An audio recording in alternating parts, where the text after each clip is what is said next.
یہ ہے کہ فواد چودھری صاحب کا 2 دن کا ریمانڈ دے دیا گیا گزشتہ رات۔ ایک فیصلہ دیا گیا کچہری میں، وہاں پہ بہت سارے صحافی موجود تھے اور سارے فیصلے کا انتظار کر رہے تھے۔ فیصلہ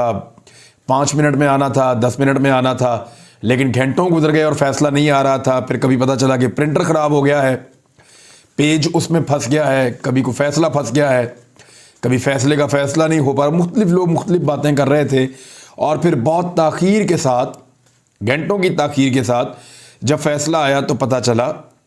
کہ فواد چودھری صاحب جو ہیں ان کا 2 دن کا ریمانڈ دے کر اسلام آباد پولیس کے حوالے انہیں کر دیا گیا ہے۔ فواد چودھری صاحب نے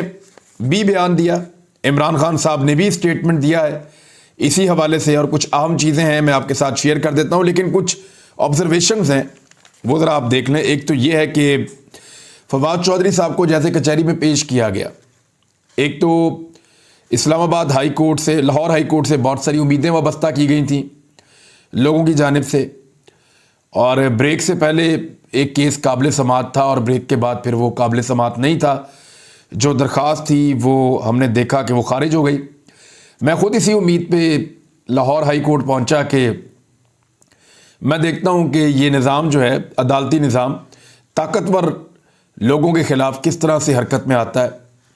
اور کس طریقے سے جو ہے وہ آئی جی کو جواب دینا پڑے گا عدالت کے اندر۔ لیکن پھر میں نے دیکھا کہ عدالت کو آئی جی نے مطمئن کر لیا اور عدالت مطمئن ہو گئی اور پھر کیس جو ہے وہ خارج بھی ہو گیا۔ حالانکہ جب عدالت نے کہا تھا کہ فواد چودھری کو عدالت میں پیش کیا جائے تو اس کے بعد 3 گھنٹے تک فواد چودھری صاحب لاہور میں ہی تھے، اور پھر لاہور سے لے کر ان کو اسلام آباد پولیس نکلی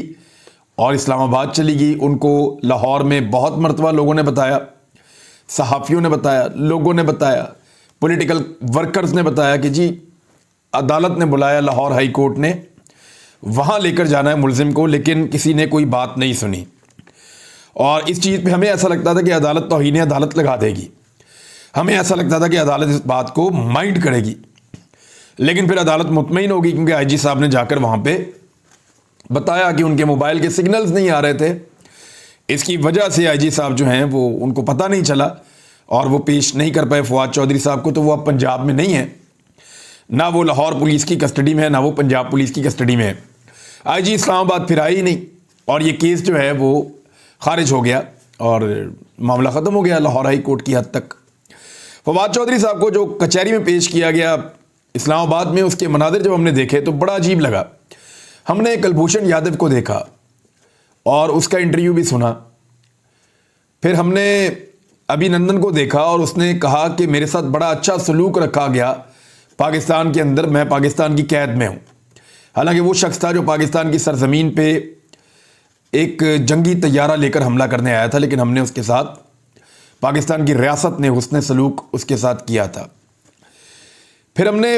بہت سارے اور لوگوں کو دیکھا جو پاکستان کے دشمن ہیں، لیکن ان کے منہ سے ہم نے تعریف سنی لا انفورسمنٹ کی۔ لیکن یہاں جو پولیٹیکل ورکرز کے ساتھ رویہ رکھا جا رہا ہے، فواد چودھری کے سر کے اوپر جس طرح کپڑا ڈالا گیا، ایسا لگ رہا تھا کہ پاکستان کا کوئی دشمن ملک کا ایجنٹ پکڑا گیا ہے، کوئی دہشت گرد پکڑا گیا ہے جس کو پکڑ کر عدالت میں لا رہے ہیں۔ آپ نے کبھی پاکستان کو لوٹنے والے کسی سیاستدان کے سر پہ ایسے کپڑا پڑا ہوا دیکھا ہے؟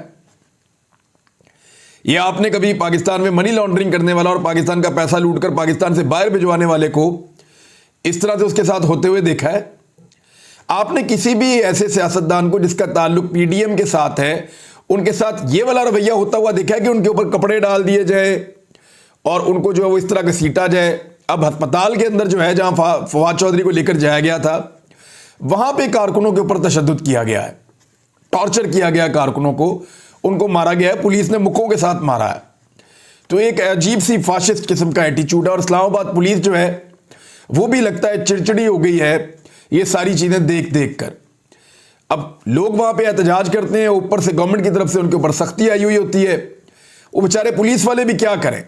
انہوں نے اپنا کام کرنا ہے، ان کے اوپر سے سختی، لگاتار دباؤ ان کے اوپر آ رہا ہے، ان کے افسران ان کو بار بار بول رہے ہیں، افسران کو آپ کو پتا ہے جہاں سے ٹیلی فون آ جاتے ہیں ان کو بیچاروں کو اپنی نوکری کی پڑ جاتی ہے۔ تو اس طرح جو ایک فاشسٹ قسم کا ایٹیچیوڈ ہے وہ نیچے تک جا رہا ہے۔ فواد چودھری کو جس طرح لایا گیا اس کے اوپر بڑی تنقید کی گئی، لیکن فواد چودھری صاحب خود جس طرح آئے اس کے اوپر بڑی تعریف کی گئی۔